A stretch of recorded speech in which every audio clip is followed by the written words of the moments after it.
أعوذ بالله من الشيطان الرجيم. بسم الله الرحمن الرحيم. يا أيها المزمل قم الليل إلا قليلا نصفه أو انقص منه قليلا أو زد عليه ورتل القرآن ترتيلا إنا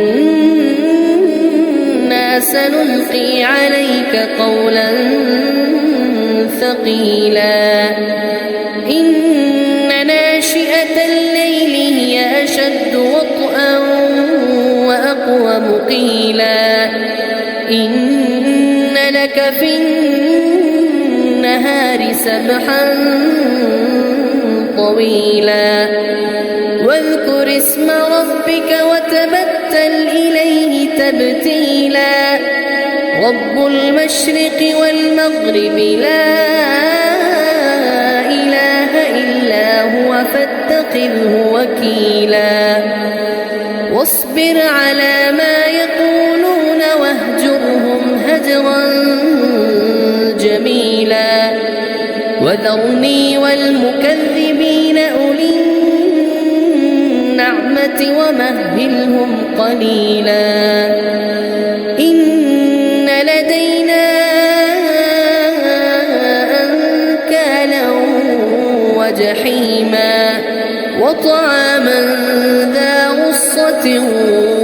وعذابا أليما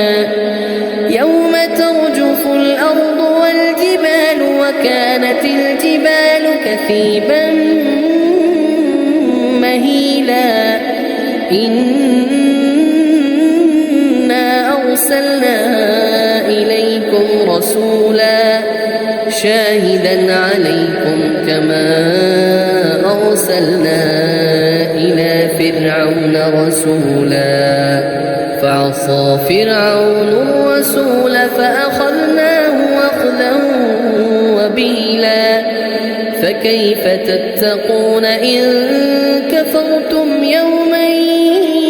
يجعل الولدان شيبا السماء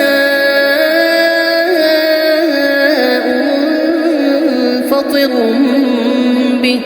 كان وعده مفعولا إن هذه تذكرة فمن شاء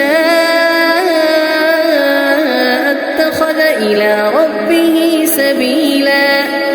إن ربك يعلم أنك تقوم أدنى من ثلثي الليل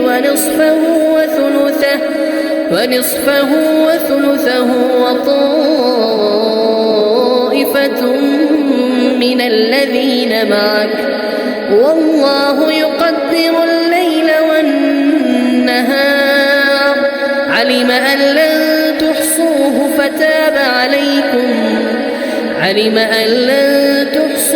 فتاب عليكم فاقرؤوا ما تيسر من القرآن